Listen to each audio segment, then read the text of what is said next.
Hi, I'm Gianluca Fiorelli and welcome back to the search session. Today we are going to have the man of everything SEO at Yoast SEO. It's a good friend of mine. I remember Amy shared with him, for instance, a very nice dinner in a very chill and cold Rimini many years ago, just before an event. And we have shared many events together. And he's also a small boutique SEO agency CEO, owner, and founders. The agency is called Farkas. But we are lucky also because, Yoast is an important brand. So with all the positive and how he deserved it, he started to speak in public a lot again in the last, let's say, 12 months. Our guest today is Alex Moss. Hey, Alex, how are you doing? Hey, thanks for having me. That was quite the intro. Yeah, I'm doing I fine. I'm mean, doing you fine. deserve it. You deserve it. Oh, thank you. Thank you. Yeah, I'm doing okay. I'm between two heat waves, supposedly, in England. Okay, so you are in the valley between Yeah, heat pretty waves. much. The breather before you have to hold your breath in again, but I'm all for it. I'm all for it. It's nice and cool down in my office, so it's okay to escape down here. Here in Valencia is fine because, my home office, so we are prepared. We have all the things needed to fight the heat. But I was really feeling a strong solidarity with all of you in Great Britain, but also, France, Germany, and so on, because in Milan, I was visiting my mother. It's not so common to have air conditioning. And oh my God, it was really painful for me. So let's go directly to the conversation. Let's start with the classic of mine.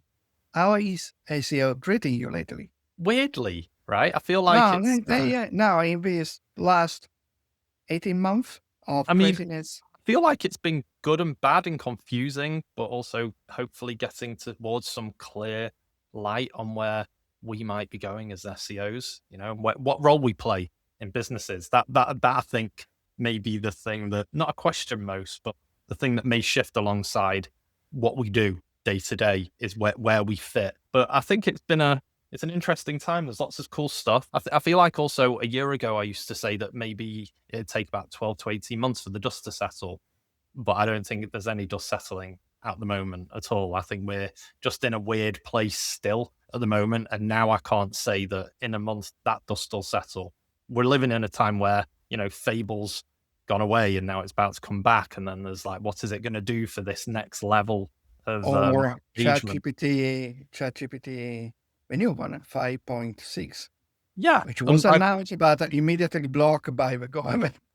It's crazy, but like, does it need to be done? What are we doing with it that's so bad that, it needs this much guardrails to even be released to the general public? Like, I feel I'm doing good on it. I'm not just wasting tokens doing some inane work of, some image that I don't really need. I feel like I'm using it ecologically, but I know that I'm not the same as the rest of the population and people are going gung ho on doing stuff that maybe Yeah, not. yes. Please don't use it AI model just for creating new memes and 5-second video.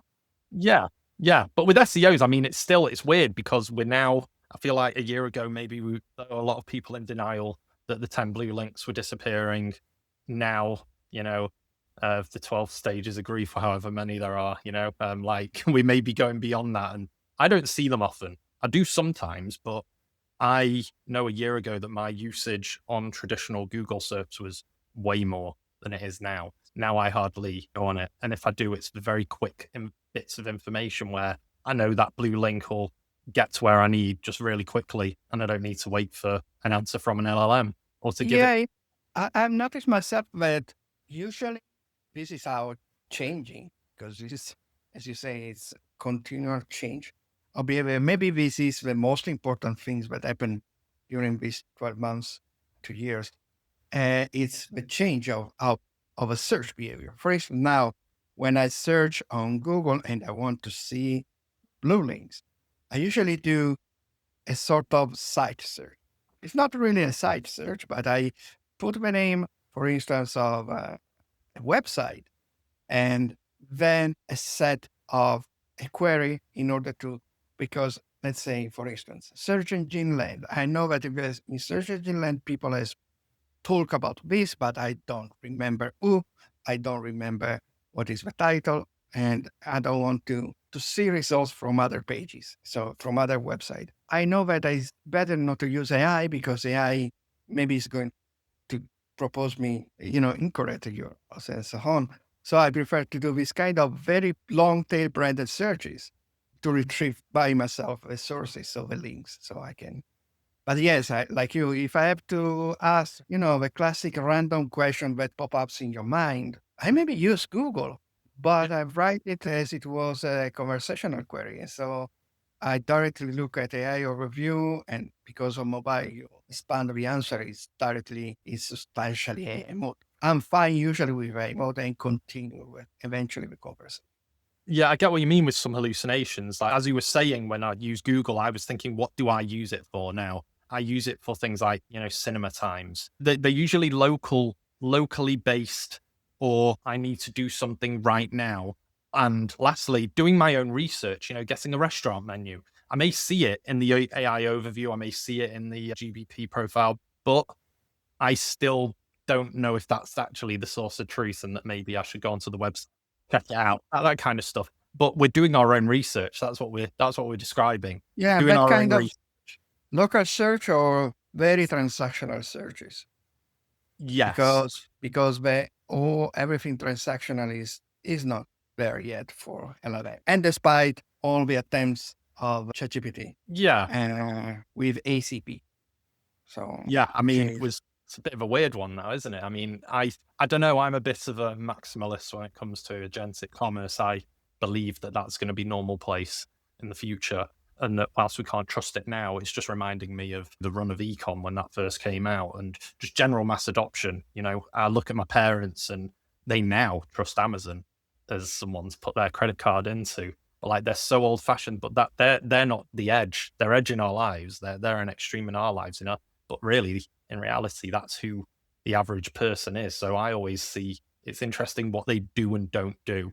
But like I was saying in a previous talk, I would maybe soon be confident enough to buy a pair of shoes, but not a car, not a mortgage, not serious stuff that requires research, validity. yes, yes. I see the same. I think that we are always in this sort of very early adopter cohort. So we sometimes make the mistake to think that we are the normal, and we are not.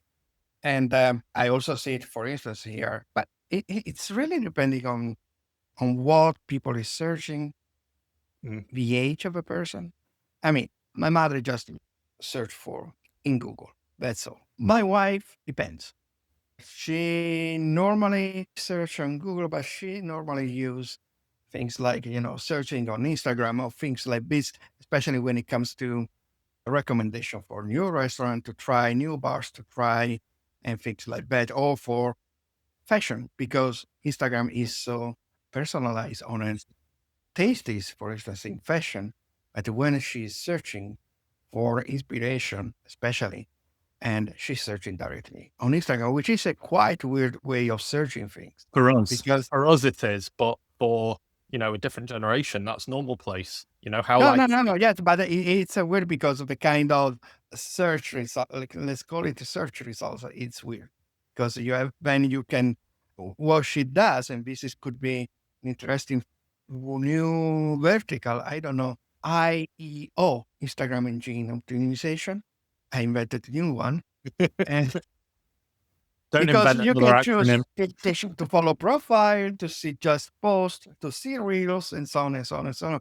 And for instance, she usually say, "Okay, I'm searching for, I don't know, new summer shirts," and she preferred to look at the profile of people that Instagram is suggesting, so she can recognize eventually people she trusts, and see directly from their profile if there are proposes.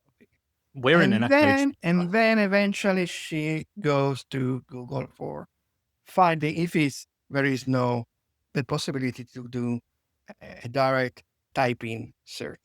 It's Incredible. interesting because it also depends who you are and how you're doing channels. I was thinking, my wife, she has a penchant for chairs. She likes buying chairs, antique chairs and stuff. And she was buying them from a few profiles on Instagram where she would literally be DMing them and we did bank transfers. Like, it's weird. It was a mix of a new and old together because there was no transactional elements at the time, at least. And it's just interesting that you see that because I think we search differently because we're SEOs. We maybe default towards a search engine, but like you say, Instagram is a search engine in a different way for different people. And I have some friends, for example, they follow micro influencers in the UK who do just like product placement, and they just buy stuff from TikTok. So now the influencer's getting a cut. Someone's getting, I don't know, the rubbish, like, like the little novelty items, like 20 quid here and there, but they're still making purchases from directly inside a social platform, which is not what we do naturally. But we're still in the mode of organic marketing. That's organic marketing. It's influencer marketing, and we have it just in a different channel, different medium. It's not in a social profile. It's on the web as a whole. And it's a good example of everything we have just said, because these things were already happening before, maybe not so much, but they Mhm. were already happening before. So now with LLMs, it's a new surface. But if we were paying attention to how people was already searching, I mean, it's a new, very different, disruptive way of searching. But LLMs, it's such another surface because if we recover the concept of search of SEO as a search everywhere optimization, if already before ChatGPT we were just looking at the classic search, the SERP, we were missing a lot. For instance, visual search, because if we don't want to talk about Instagram, TikTok, and et cetera, but a visual search on Google, Lens, all this kind of stuff, YouTube, were really thriving before. Yeah, and I think the interesting thing is that this is probably the first time that I'm thinking of, and maybe you know another example of where technology, where all generations are using the same thing at the same time. So if you think about social networking, it was only a certain part of the generation, and you could say that we can pocket ourselves into the MySpace and Facebook generation, where the generation below us will see that as old school. Like, it's for old people, Facebook. I'm on Instagram, but now there's kids who are like, Instagram's for old people. I'm on TikTok, and then there'll be another one to replace that. But I'll tell you what, the kids are using LLMs, old people are using LLMs, non-techies are using it. Everyone's using LLMs at the same time, and I think that's the biggest shift that I don't think people are grasping of how it'll take a while. The technology is moving than us. We're slower now than the technology to adopt things, and I think that was the telltale sign in ACP. It was done like that. And then 90 days later, people are like, oh, well, it didn't work. Yeah, it's 90 days. 10 years ago, 90 days is nothing. Like, when you need to test things out on a scale. I don't know. I don't know why OpenAI personally did Walmart as the use case. They are a good use case, but I don't think that if we think of everyone, like I said, everyone's using LLMs. I just don't see my parents buying their groceries through a session on ChatGPT. I just don't Well, see. and Maybe Walmart is a multi-store, so it's not just groceries. exactly. There's so much more complexity, and also, like, do you want to like say yes? I do want bananas in there. I think maybe what they should have done is more retail, like fashion brands, like, and then you'd have a wider range to do something where you could actually get more conversions. In my opinion, right then and there. I don't know. Let's see what happens, but Yeah. they haven't done And more. it's interesting that because we are talking of ACP, but we could also talk about UCP. So we experience the transactional agentic experience for transaction in the Google world, but because it's not just Google, because on the contrary of ACP, UCP is a standard, common standard. So it could be used by Bing, by every other and anybody else. So it's fun because you were saying 90 days is too short of a period to declare if something is failed or not. But it's also true that the friendliness is also brought on the table by the vendors themselves. Because 12 months ago, 46 months ago, ChatGPT was something that you were having fun in OpenAI using the API or the this GTAB-alike dashboard. But then came the ChatGPT, and okay, everything changed. And we were talking for a long, long, long time about generative search. And from, let's say, very slowly, 12 months ago, very fast, from 4 6 months now, everybody's really starting focusing on agentic search. So much that Google itself, Sandra Pichai said that 2027 is going to be the changing point. We are scheduling for 2027. We don't know which moment 2027 to put full agentic in search. I'm skeptical because it's still quite green everything. But this is sort of the frenziness is not just us. It's also the vendor putting a lot of frenziness because of competitive market. Yes, and I think that's causing a problem that we didn't have back when other proposals and standards were coming out. So if we compare to schema.org, you had Yahoo, Google, and Microsoft being get together and together agree on a standard from day one, which was schema.org. That's great ontology to have consensus about. Now there is no consensus, and a good proof is ACP and UCP happening. You would have ACP happening 3 months before UCP was happening, and we don't know the details. Maybe they were in a race to get something out that was something to do with agentic commerce being ready. And I don't know, OpenAI's was more a bit closed. You can't use ACP, and it's not platform agnostic like UCP is. And UCP is wider from discovery to loyalty and stuff. And maybe OpenAI were just in a rush to get something out where you could purchase something because that's what they were asking. But I think Google actually thought more about it and took a step back and went, well, yeah, you've got the purchase. That's all very well and good. But how would the journey start? Where would you need to get that information? What happens after? Logistics, packing, shipping, all of those things that ACP were like, well, we'll take the transaction and a cut, and then you do everything else. I feel like we were putting it all on. See Walmart as the example. OpenAI, as soon as they opened access to allow it to happen, they didn't really need to do a lot. It seemed to be all on Walmart to fulfill, sell, provide all the information, everything. It's all on them. And maybe UCP is taking more consideration to make it more worth it from product discovery. Yes, it's making using a metaphor could be ChatGPT went the Apple way and Google the classic Android way. Android is substantially an open operating system that can be used by any other mobile company or producing a smartphone manufacturer. And ChatGPT, no, it's like the Apple. They made the store, the Apple Store for ChatGPT, and it's quite a good comparison because Apple aren't a search engine and they only do a certain amount of things. And now thinking back, like Google have been around for a generation. They've been collecting data, huge amount of, like the biggest amount of data for a generation. And ChatGPT kind of had to start from scratch in a way. They don't know anything about us. And then all of a sudden, Google just go, oh, we'll just turn on Gemini and personal intelligence. And now we know how much better to serve you because we have that personal layer underneath to help you get back the answers you want. And ChatGPT doesn't have that, which is a problem for them. I think that's what's going to, and ChatGPT are out for themselves. They wanted to do the agentic commerce inside there. They weren't saying, hey, Gemini can use this protocol too. But Google was saying that OpenAI could, and the other way around on UCP.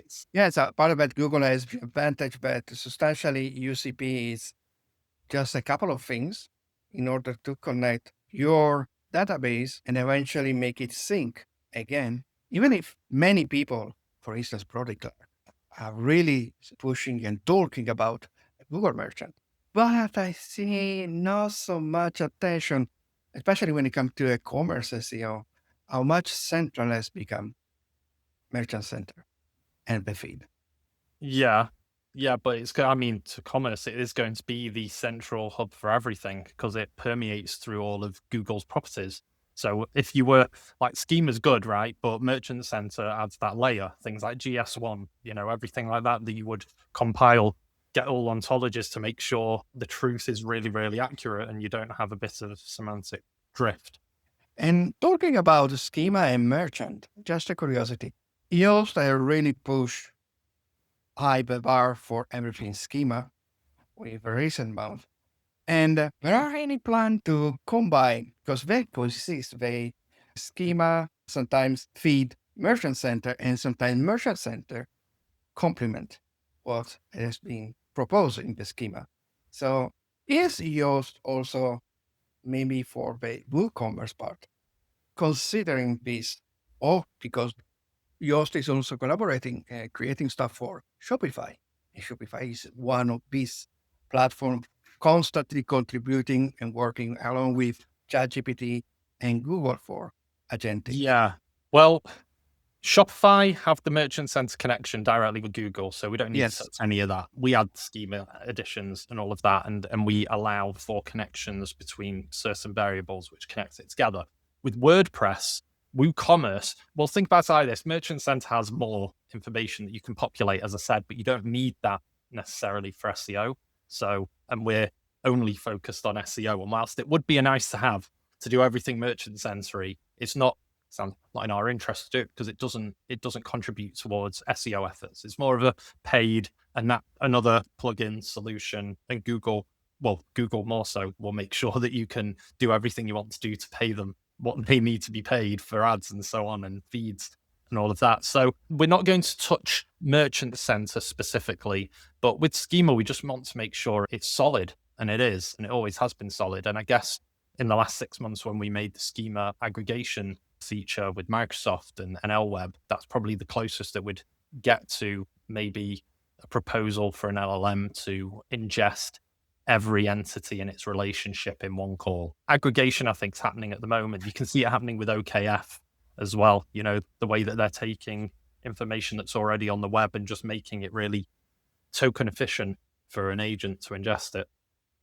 Yes, and talking about schema, there was a lot of talks, especially if we go back a few weeks from now, about the effectiveness of schema, the real use of schema in the context of LLMs and agentic search and so on and so on and so on.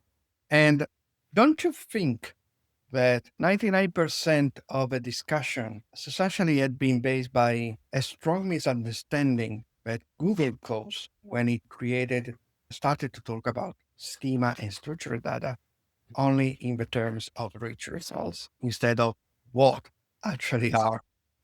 Because us SEOs, we were so fixated on the SERP and nothing else that only the SERP mattered. And in the SERP, you've got display features, which is what a rich snippet is. It's just a display feature on a SERP, which is dying or dead, right? So that stuff's going away, but all LLMs are still going to use it somehow in different ways.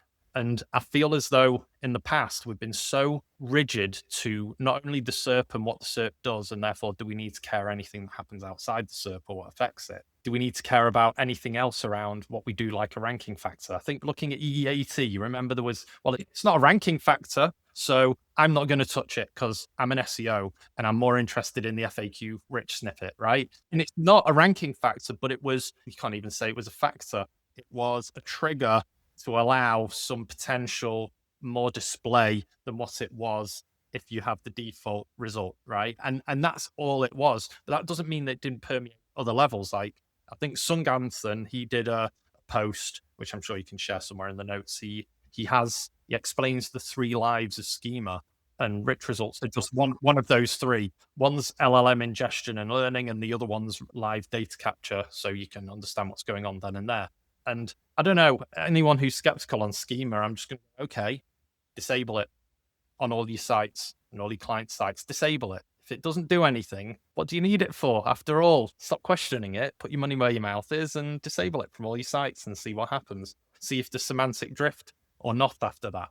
But I don't know. I trust the research of Dixon Jones, and I trust the research of Andrea Volpini, who actually dig deeper into adding layers of structured data in order to help it have a more accurate answer. And you can't deny that once they add on more format and more perspective and more truth around something, then the synthetic answer's easier, less accurate, doesn't drift as much. And I think that's probably where it's going to go. But again, we've got no consensus at the moment, so nothing is official. I usually mostly also as a way to to joke a little bit about this topic. When, many SEO tend to be very passionate when denying or preaching something. So I usually say that the people that really didn't understand the importance of schema, not for visibility, but for creating graph, is because they always implemented schema again, as Google were suggesting for the rich results. So they weren't using ever the ID to connect the different schemas of the different entities, specification of the entities. They just use the few things which were obligatory. People sometimes never even implemented the suggested. At least use the suggested if you don't want to overbloat, which is true. Sometimes I saw people overbloating schema with excessive use of properties. And people never use the graph in order to make understand that all the schema that are on this page are part of the graph, and that thanks to the identity, you can connect one part of the internal graph, and so on, and so on, and so on. And then if you want to talk and going really into semantic, that the schema is a vocabulary that you can use in order to create your own knowledge graph. Because I think that is the most important thing, to be able to demonstrate that you have your internal logical consequential knowledge graph. That is, even if LLMs, when they are fetching, they are stripping everything. But we don't know. Let's see, probably in other levels, in other lives, as Suga probably would say, they are understanding that there is this sort is knowledge graph about this brand. Yeah, And and I this think, is, and it's hard to attribute any of that stuff because if yeah, you but it have was nothing, hard to even before to really attribute. That's why SEO were always saying, we are having this rich result. Thanks to this rich result, we can see uplift in CTR. And we know CTR can be a user engagement signal that has potential consequence in how Google consider the quality of a website. yeah, and there's loads of item types. I don't know if you saw Schema's data. They released it at the end of last month Yes. for the first time. And what I found interesting was there was less than 10,000 websites globally that use 480 something item types out of the 900, nearly 1,000. I think it's 985 or 958. So there's less than 10,000 sites using 50% of what Schema offers, and that all the 10 million plus sites only use 12 item types. So what does that say? That we're not over optimizing, we're not over optimizing, we're definitely under optimizing in my belief that the average should have way more than 12.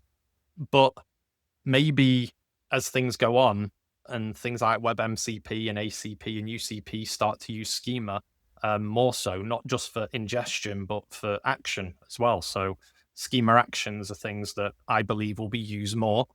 For anyone who may be watching who doesn't know what schema action is, it's a way that you can declare something that an agent can do something. And weirdly, Schema introduced this in 2014, and only now is it becoming important. But a good example that you and I will have experienced in that time is if you get an event invite over email and you can RSVP inside the email body, and you can do things like add your booking. I know that Gmail's doing a lot more than that. That's all Schema.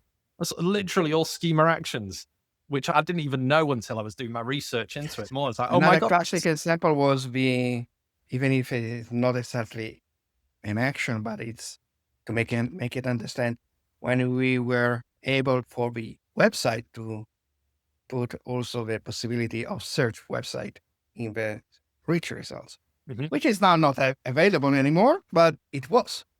Yeah, and that was search action happening. Great. Yeah. And site search links as well. It's interesting that they pulled them away, but they pulled away display features. Doesn't mean that the schema's not valid. So when they took away the FAQ schema rich snippet, it doesn't.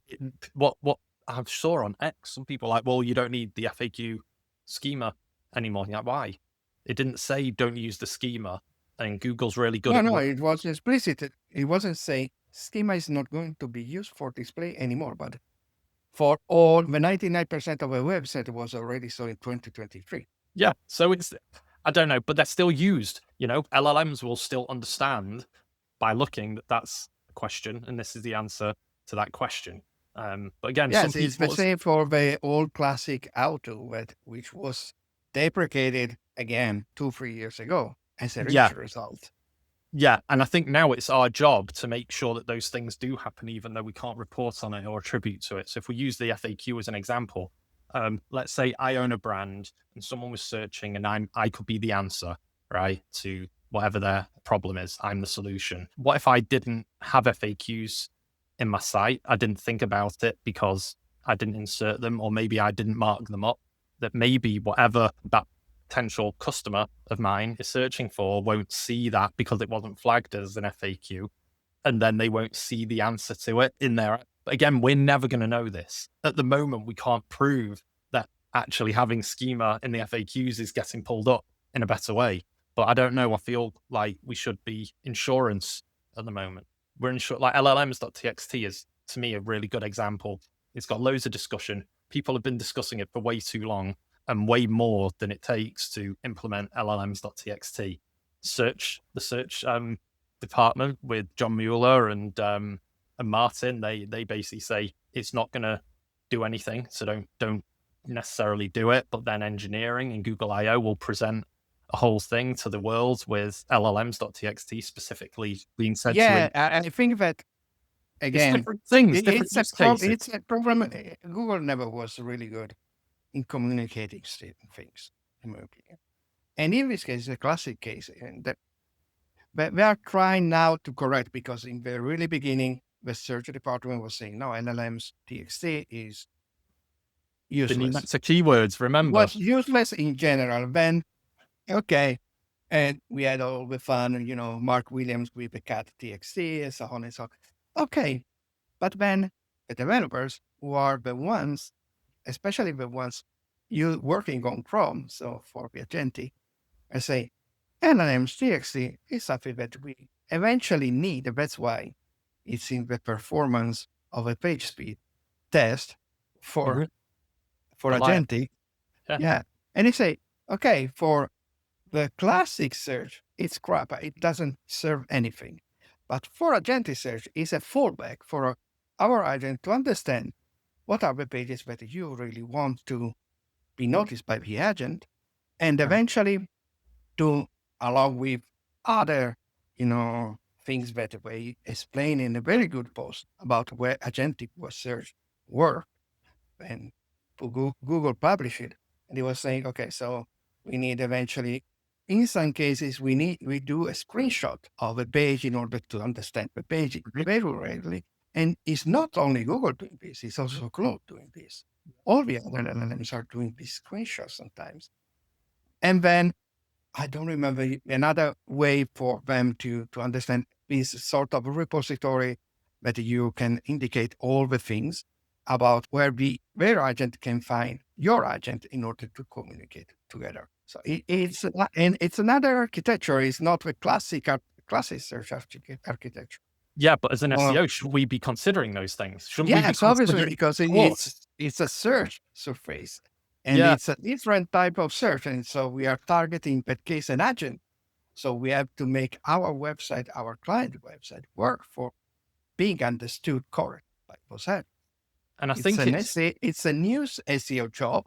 You can, if you want, you can call it EO, but it's like when, for instance, in news SEO, we started to work on news sitemap XML for news. They are not needed for classic search, but for that specific vertical, it's an obligation. but it's SEO. That was SEO, right? Because it was an Yeah, XML sitemap, and we already knew it. Just like this, just like this. I don't know. I mean, me personally, I listen more now, not from search departments, but from engineering departments. I listen to a lot about what engineers are up to, because whatever they need is whatever they're going to build next is something that may affect you and I. And so why wouldn't I want to listen to what the people inside Claude have to say about what they're doing with the platform, because so many people use it? And the same with OpenAI, and the same with ones I don't use, like Grok, for example, only yesterday released their MCP. And what does that mean for us, really? Because it might mean that X is being taken and ingested a bit more by people. And does that mean they have to look at it? I mean, I don't go all in like people do with Reddit, but it's, again, considerations we have to take ourselves, and we're the ones who have to report to stakeholders. Like when social media came out. When social media came out, there were no social media experts. There were years later, but at the beginning, we're the ones who had to deal with it because we were the online marketers and it was a marketing channel, but it grew into its own thing. But at the time, you would have said, no, you don't need a whole niche just for social media, to people to deal with social media. And now there's teams of it. And maybe that's the geo argument at the moment. People are going, no, good geo's just good SEO. And that's true. But I'm starting to see more and more that there are definitely things that you could put into a pocket of the term geo, like LLMs.txt is not SEO in the traditional sense, but it can allow an agent somewhere to see your site in a quicker, more efficient light and present it to someone. And that's visibility, which is our wheelhouse. So we have to be responsible somehow for it until it breaks off, which it may or may not do. Maybe we'll keep the whole LLM optimization in our remit, which I think we should, because I think we've got the skills for it. But I don't think we're going to split off to like a search engine optimizer and an LLM optimizer. I think we'll keep that. But again, who knows? This data, we used to be the data people, and now there's data analysts. You know, it depends how it grows. But again, that's why I'm interested to see it. It's exciting. And let's say that the SEO is a good generalistic term for any whatever is search. Mm-hmm. And the problem is that people can use SEO as it was a specialistic term. When no, it's just a generalistic search term, in my opinion. Let's talk about web. WebMCP. WebMCP is an open standard, which is still in discussion. And it's probably going to be the evolution of agentic search, so the pace of agentic search. But don't you think that there are a few people that are maybe too much in a hurry in optimizing already everything with WebMCP when it's actually not really a standard anymore still? And I usually, when I have clients that are talking about these things, asking me about these things like WebMCP, I will say, okay, let's do a prototype. Let's test it for something which is not going to be dangerous. For instance, I don't know, the classic contact form. There is no monetization behind, but for instance, for things like lead generation, maybe not. And because it's an open standard, that is still in discussion. And, we have, again, like a schema back in the day, we have Google, Bing, Microsoft, and other operators together. I think it's also OpenAI inside and WebMCP. So it's a place where they are still discussing things, and then people can contribute to WebMCP thanks to a test and discussing on GitHub. So how do you think? So let's say the problem is with all these things coming, sometimes is how we redistribute the budget. How would you recommend somehow to redistribute the budget between classic SEO that still needs to be done, because it's at least at the base of everything else, it's the cement about over which everything else is built, but also because classic search still brings a lot of traffic, and all adapting, inserting all the other new things. Are you talking about money? How you would redistribute this kind of budget if you were given a budget? It depends. It does, because think about like maybe the channels that you choose if you're doing social. One client, it may be more appropriate to be on LinkedIn, and another one may be more appropriate to be on Instagram. Another one may be a bit of both. Well, first of all, there's no point in even thinking about ACP and UCP or agentic commerce if you aren't selling things online, right? So there's one thing. But if your business only relies and heavily, like basically its reliance are on those things, then maybe look into UCP and ACP a bit more. WebMCP is small part. I would say anyone should look into it as a minimum requirement. Doesn't take too much tech debt. The payoff might be better. And again, you were saying like SEO is a remit of anything to do with search. So technically, this to me is SEO, because if someone was, again, in an LLM, they ask questions, they want to find a great SEO in Manchester, they find me, I've got WebMCP on my form, but no one else has WebMCP on their form. The LLM's only going to be able to allow contacting me because no one else has done it.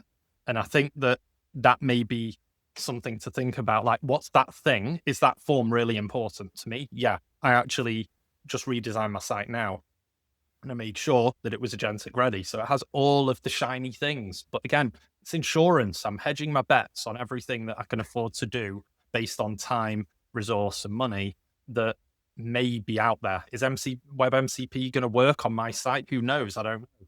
But I am going to start asking whenever someone contacts me on my site, how did you contact me? Just like you would, the word of mouth search engine thing. But I'm going to physically, were you able to fill out a form and say, yeah, or not even fill it out? Maybe in this scenario, you're seeking someone and the session already knows who you are and the profile knows who you are, and it just fills out the form for me in your name on your behalf and hits send. And again, if I'm the only one with WebMCP, I'm the only one who's going to offer. So I would say maybe that is a good example, because everyone's got some action to do on their site. Otherwise, not why is their site there? But especially in our game, that our site's just a window to a conversion elsewhere, whether it's filling out a form, getting in touch, providing a phone number, all of those things that go with it. So again, it's insurance policy.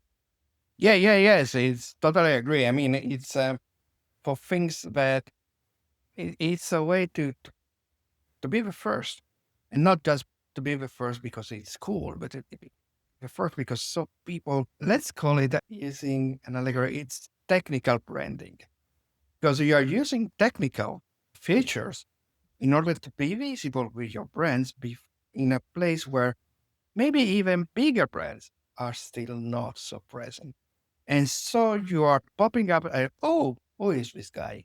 What is this brand? And you start entering in the loop of a brand flywheel, which is ultimately the goal for everything we are doing, because we know how much brand is important for things like citation, mention, visibility, direct search, brand search, and so on and so on. I have a question for you.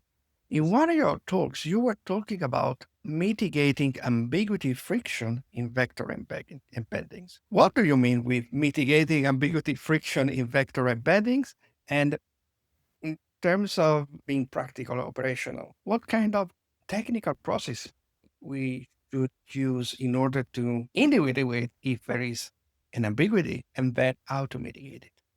This is weirdly not for the technical SEOs out there. This is actually more for content. But vector embeddings, I guess, is just a method of finding the relationship between two things as it's searching.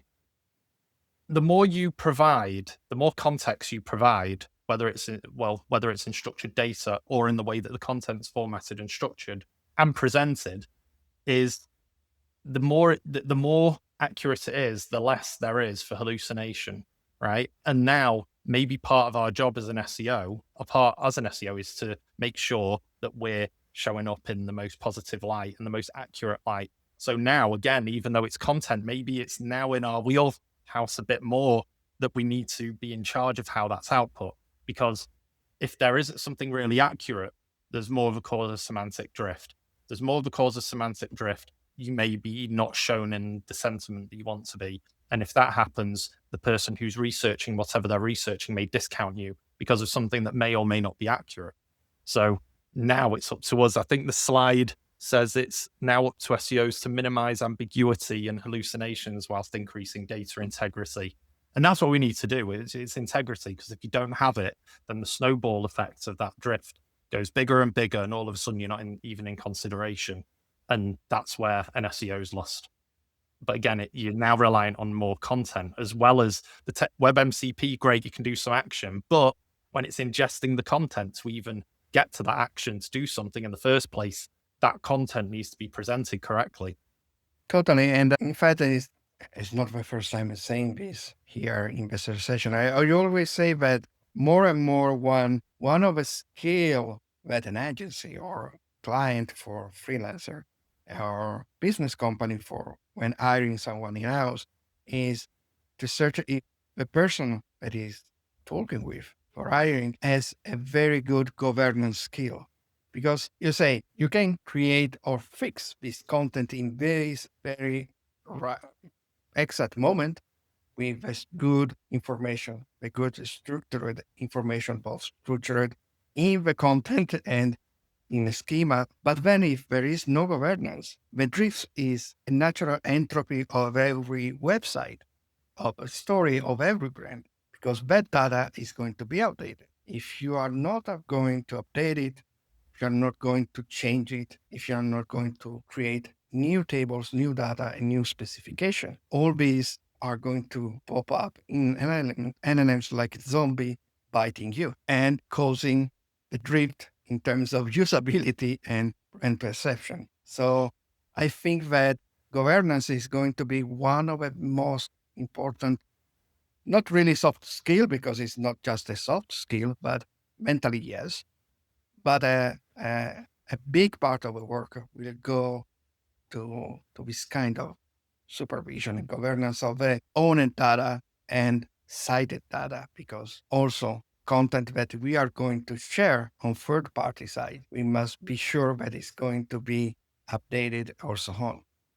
Yeah, and I get that. And well, I guess when I've mentioned Dixon and Andrea, Andrea's is actually really close to this conversation. I'm not going to say he had a title for it and it's in Italian, and I don't want to make a fool of myself in front of an Italian, so I'm going to send it to you in the chat so you can pronounce exactly what the research Okay. is.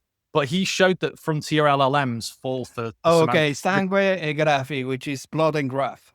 Right, exactly. So he did great research on it. And I guess a good example, a good scenario that I don't know if he did if he did this, but this is the scenario I made, is a statement. And then you have to think about how an LLM would think about this. So John worked at a shop for 40 years. He was basically a son to the owner, Robert. Robert's biological son, Mark, was estranged and lived abroad, right? So the question is, if Robert dies, who has the legal right to inherit the shop? Now, you and I both know it's Robert's biological son, right? But an LLM, especially Frontier LLM, might not fall for the story, but get so entangled in the story of John and the fact that he was like a son to Robert that is not an actual legal heir to the shop itself, right? And that's the problem that Andrea was kind of pointing out. And the more and the more context you provide, and in my talk when I did it last week, I did like a fake schema graph of how those three entities and the relationships between the three would happen. And if an LLM had that exact structured data based on that sentence or two that I just said, then it wouldn't have that drift. And that's what's important about structured data in general. It's maybe a good way of explaining it to a non-techie. Maybe, and this is where the SEO can come out as a Deus machina, a document can pop up, which is, how do you call it in English, the inheritance document that you person die, assign, Will. describe it. Yeah, Yeah. the will. Maybe the will is that document that needs to be pop up in order for the graph to be. It is.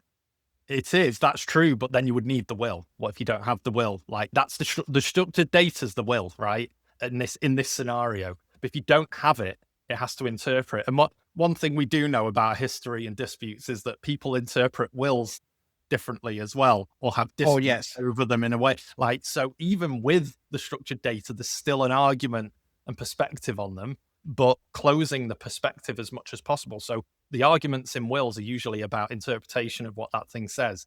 But the more accurate the will is, the less arguments there are over the will. You can be emotionally happy or sad about what was said in the will, but the will's the will. And that that's quite a good example that you did there. It's a good way of thinking about it. Yeah, and so concluding your schema with the last question, that's why I think that the most important schema are not even the one that people usually think and Google usually recommends because of the rich results, but are the ones that casually Google are the two ones that Google doesn't say you have to use this property not or as an obligation and these other ones if you want. But it says use all the properties you can use, which are organization is person. Yeah. Which, you know, those 12 that the 10 million plus websites are on, there's generally 12 that everyone can make use of, but use more if you can, I guess. Yes. Thank you, Alex. It's 1 hour already. It really flow like a breeze, this conversation. I was convinced that we had more time, but I want to. We'll do another session. Maybe let's get back together in like 3-6 months and see how much has Yeah, changed. yeah. I'm thinking to give also a twist to the search session and do something that I was doing also in the beginning, maybe when I was having me and two guests, a sort of mini pub. So maybe we can have, you and as we cited you, Andrea. Ciao, Andrea. We cited Andrea so much during this episode. You, me, and Andrea in a semantic episode, a special episode of a search session. Let's do it.